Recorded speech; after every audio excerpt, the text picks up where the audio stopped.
Shalom saudara-saudari dalam Tuhan. Saat ini saya mengajak Anda untuk mengikuti bacaan Alkitab melalui program Follow the Bible. Kiranya Roh Kudus menjamah hati dan pikiran kita sementara kita menikmati firman-Nya. Bacaan Follow the Bible kita hari ini terdapat dalam kitab Yesaya pasal 1, 2, 3, dan 4. Mari kita dengarkan. Nubuat tentang Yehuda dan Yerusalem. Penglihatan yang telah dilihat Yesaya bin Amos tentang Yehuda dan Yerusalem dalam zaman Uzia, Yotam, Ahaz, dan Hizkia raja-raja Yehuda. Pengaduan tentang bangsa yang tidak setia itu. Dengarlah hai langit dan perhatikanlah hai bumi, sebab Tuhan berfirman, Aku membesarkan anak-anak dan mengasuhnya, tetapi mereka memberontak terhadap aku. Lembu mengenal pemiliknya tetapi Israel tidak. Keledai mengenal palungan yang disediakan tuannya tetapi umatku tidak memahaminya. Celakalah bangsa yang berdosa, kaum yang syarat dengan kesalahan, keturunan yang jahat-jahat, anak-anak yang berlaku buruk. Mereka meninggalkan Tuhan, menista yang Maha Kudus Allah Israel, dan berpaling membelakangi Dia. Di mana kamu mau dipukul lagi, kamu yang bertambah murtad? Seluruh kepala sakit dan seluruh hati lemah lesu, dari telapak kaki sampai kepala tidak ada yang sehat. Bengkak dan bilur dan luka baru, tidak dipijit dan tidak dibalut dan tidak ditaruh minyak. Negerimu menjadi sunyi sepi, kota-kotamu habis terbakar. Di depan matamu orang-orang asing memakan hasil dari tanahmu. Sunyi sepi negeri itu seolah-olah ditunggang balikan orang asing. Putri Sion tertinggal sendirian seperti pondok di kebun anggur, seperti gubuk di kebun mentimun, dan seperti kota yang terkepung. Seandainya Tuhan semesta alam tidak meninggalkan pada kita sedikit orang yang terlepas, kita sudah menjadi seperti Sodom dan sama seperti Gomora. Bertobat lebih baik dari mempersembahkan korban. Dengarlah firman Tuhan, hai pemimpin-pemimpin manusia Sodom. Perhatikanlah pengajaran Allah kita, hai rakyat manusia Gomora. Untuk apa itu korbanmu yang banyak-banyak, firman Tuhan? Aku sudah jemu akan korban-korban bakaran berupa domba jantan, dan akan lemak dari anak lembu gemukan, darah lembu jantan dan domba-domba dan kambing jantan tidak kusukai. Apabila kamu datang untuk menghadap di hadiratku, siapakah yang menuntut itu daripadamu, bahwa kamu menginjak-injak pelataran bait suciku? Jangan lagi membawa persembahanmu yang tidak sungguh, sebab baunya adalah kejijikan bagiku. Kalau kamu merayakan bulan baru dan Sabat, atau mengadakan pertemuan-pertemuan, aku tidak tahan melihatnya, karena perayaanmu itu penuh kejahatan.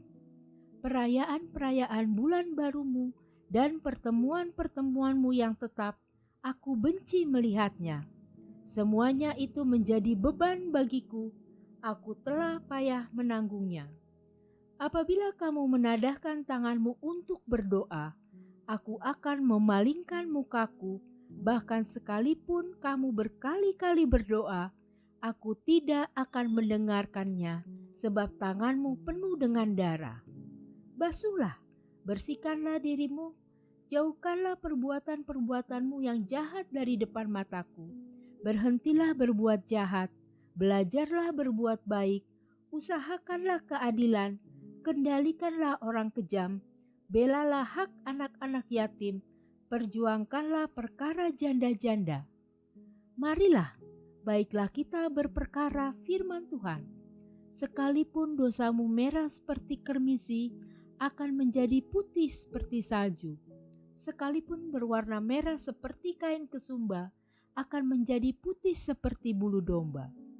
Jika kamu menurut dan mau mendengar, maka kamu akan memakan hasil baik dari negeri itu. Tetapi jika kamu melawan dan memberontak, maka kamu akan dimakan oleh pedang. Sungguh, Tuhan yang mengucapkannya. Hukuman atas Yerusalem. Bagaimana ini? Kota yang dahulu setia sekarang sudah menjadi sundal. Tadinya penuh keadilan, dan di situ selalu diam kebenaran, tetapi sekarang penuh pembunuh. Perakmu tidak murni lagi, dan arakmu bercampur air. Para pemimpinmu adalah pemberontak dan bersekongkol dengan pencuri. Semuanya suka menerima suap dan mengejar sogok. Mereka tidak membela hak anak-anak yatim, dan perkara janda-janda tidak sampai kepada mereka. Sebab itu demikianlah firman Tuhan semesta alam, yang maha kuat pelindung Israel. Aku akan melepaskan dendamku kepada para lawanku dan melakukan pembalasan kepada para musuhku. Aku akan bertindak terhadap engkau, aku akan memurnikan perakmu dengan garam soda dan akan menyingkirkan segala timah daripadanya. Aku akan mengembalikan para hakimmu seperti dahulu dan para penasehatmu seperti semula. Sesudah itu engkau akan disebutkan kota keadilan, kota yang setia. Sion akan kubebaskan dengan penghakiman yang adil, dan orang-orangnya yang bertobat akan kubebaskan dengan tindakan yang benar. Tetapi orang-orang yang memberontak dan orang-orang berdosa akan dihancurkan bersama, dan orang-orang yang meninggalkan Tuhan akan habis lenyap. Sungguh, kamu akan mendapat malu karena pohon-pohon keramat yang kamu inginkan, dan kamu akan tersipu-sipu karena taman-taman dewa yang kamu pilih, sebab kamu akan seperti pohon keramat yang daunnya layu, dan seperti kebun yang kekurangan air. Maka yang kuat menjadi seolah-olah kapas, dan pekerjaannya menjadi seolah-olah bunga api. Keduanya menimbulkan api, dan tidak ada yang dapat memadamkan. Sion sebagai pusat kerajaan damai. Firman yang dinyatakan kepada Yesaya bin Amos tentang Yehuda dan Yerusalem akan terjadi pada hari-hari yang terakhir. Gunung tempat rumah Tuhan akan berdiri tegak di hulu gunung-gunung dan menjulang tinggi di atas bukit-bukit. Segala bangsa akan berduyun-duyun ke sana, dan banyak suku bangsa akan pergi serta berkata, "Mari kita naik ke gunung Tuhan, ke rumah Allah Yakub, sebab Ia mengajar kita tentang jalan-jalannya, dan supaya kita berjalan menempuhnya. Sebab dari Sion akan keluar pengajaran dan firman Tuhan dari Yerusalem.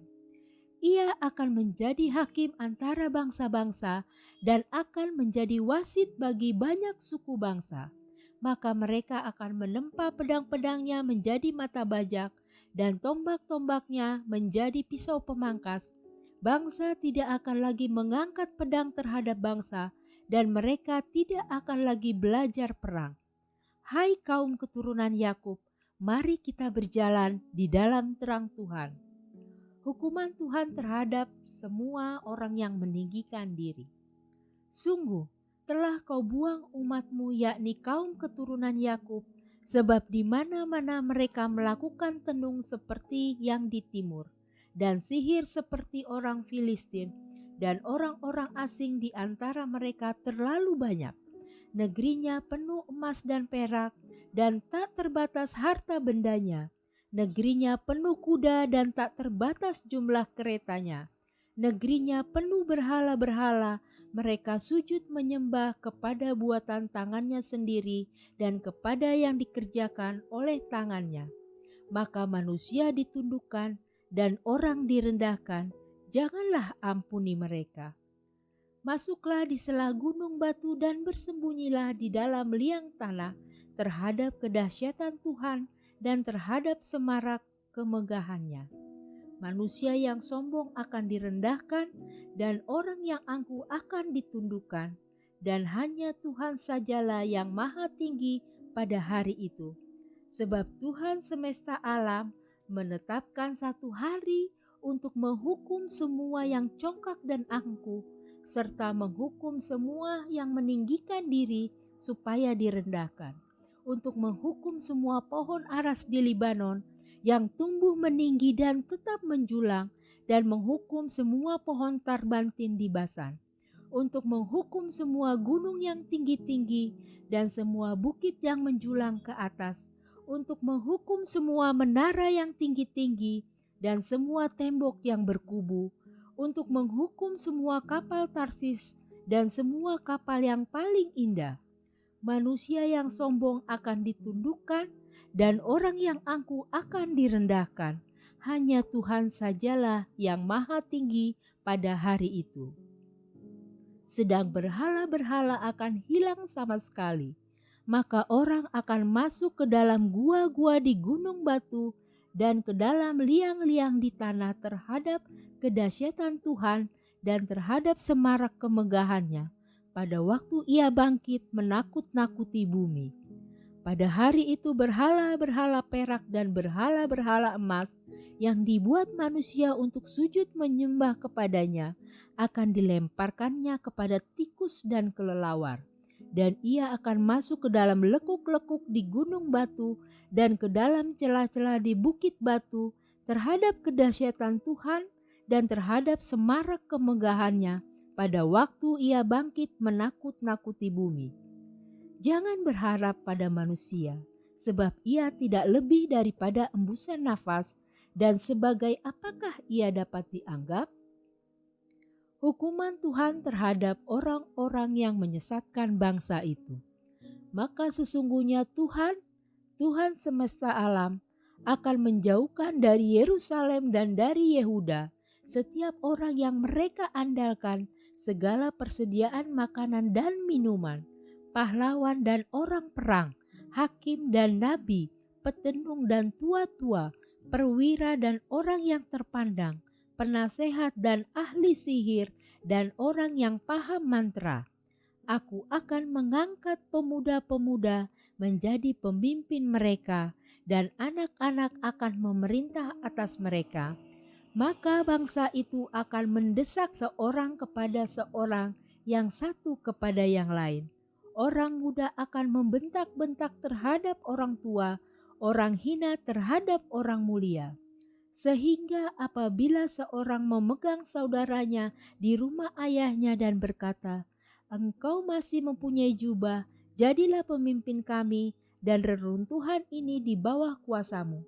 Maka pada waktu itu saudaranya akan menjawab, "Aku tidak mau menjadi tabib. Di rumahku tidak ada roti dan tidak ada jubah. Janganlah angkat aku menjadi pemimpin bangsa." Sungguh, Yerusalem telah runtuh dan Yehuda telah rubuh, sebab perkataan mereka dan perbuatan mereka melawan Tuhan, dan mereka menentang kemuliaan hadirat-Nya. Air muka mereka menyatakan kejahatan mereka, dan seperti orang Sodom, mereka dengan terang-terangan menyebut-nyebut dosanya, tidak lagi disembunyikannya. Celakalah orang-orang itu, sebab mereka mendatangkan malapetaka kepada dirinya sendiri. Katakanlah berbahagia orang benar, sebab mereka akan memakan hasil pekerjaannya. Celakalah orang fasik, malapetaka akan menimpanya, sebab mereka akan diperlakukan menurut perbuatannya sendiri. Adapun umatku, penguasa mereka ialah anak-anak, dan perempuan-perempuan memerintah atasnya. Hai umatku, pemimpin-pemimpinmu adalah penyesat, dan jalan yang kamu tempuh mereka kacaukan. Tuhan mengambil tempat untuk menuntut dan berdiri untuk mengadili bangsa-bangsa. Tuhan bertindak sebagai hakim atas tua-tua dan pemimpin-pemimpin umat-Nya. Kamulah yang memusnahkan kebun anggur itu, barang rampasan dari orang yang tertindas tertumpuk di dalam rumahmu. Mengapa kamu menyiksa umatku dan menganiaya orang-orang yang tertindas? Demikianlah firman Tuhan Allah semesta alam. Hukuman Tuhan terhadap wanita-wanita Sion yang sombong. Tuhan berfirman, oleh karena wanita Sion telah menjadi sombong dan telah berjalan jenjang leher dan dengan main mata, berjalan dengan dibuat-buat langkahnya dan gemerincing dengan giring-giring kakinya, maka Tuhan akan membuat batu kepala wanita Sion penuh kudis, dan Tuhan akan mencukur rambut sebelah dahi mereka. Pada waktu itu Tuhan akan menjauhkan segala perhiasan mereka, gelang-gelang kaki, jamang-jamang, dan bulan-bulanan, perhiasan-perhiasan telinga, ponto-ponto, dan kerudung-kerudung, perhiasan-perhiasan kepala, gelang-gelang rantai kaki, tali-tali pinggang, tempat-tempat wewangian, dan jimat-jimat, cincin meterai dan anting-anting hidung, pakaian-pakaian pesta, jubah-jubah, selendang-selendang dan pundi-pundi, cermin-cermin, baju-baju dalam dari kain lenan, ikat-ikat kepala dan baju-baju luar. Maka sebagai ganti rempah-rempah harum akan ada bau busuk, sebagai ganti ikat pinggang seutas tali, sebagai ganti selampit rambut kepala yang gundul, sebagai ganti pakaian hari raya sehelai kain kabung, dan tanda selar sebagai ganti kemolekan. Orang-orangmu akan tewas oleh pedang, dan pahlawan-pahlawanmu oleh perang. Pintu-pintu gerbang Sion akan mengadu dan berkabung, dan kota itu akan seperti perempuan bulus yang duduk di bumi. Pada waktu itu 7 orang perempuan akan memegang seorang laki-laki serta berkata, "Kami akan menanggung makanan dan pakaian kami sendiri. Hanya biarlah namamu dilekatkan kepada nama kami. Ambillah aib yang ada pada kami." Yerusalem disucikan dan dilindungi. Pada waktu itu tunas yang ditumbuhkan Tuhan akan menjadi kepermaian dan kemuliaan, dan hasil tanah menjadi kebanggaan dan kehormatan bagi orang Israel yang terluput. Dan orang yang tertinggal di Sion dan yang tersisa di Yerusalem akan disebut kudus, yakni setiap orang di Yerusalem yang tercatat untuk beroleh hidup. Apabila Tuhan telah membersihkan kekotoran putri Sion dan menghapuskan segala noda darah Yerusalem dari tengah-tengahnya dengan roh yang mengadili dan yang membakar, maka Tuhan akan menjadikan di atas seluruh wilayah gunung Sion dan di atas setiap pertemuan yang diadakan di situ segumpal awan pada waktu siang dan segumpal asap serta sinar api yang menyala-nyala pada waktu malam. Sebab di atas semuanya itu akan ada kemuliaan Tuhan sebagai tudung dan sebagai pondok tempat bernaung pada waktu siang terhadap panas terik dan sebagai perlindungan dan persembunyian terhadap angin ribut dan hujan. Kiranya saudara terberkati melalui firman Tuhan hari ini. Damai sejahtera menyertai kita sekalian yang berada di dalam Kristus. Amin.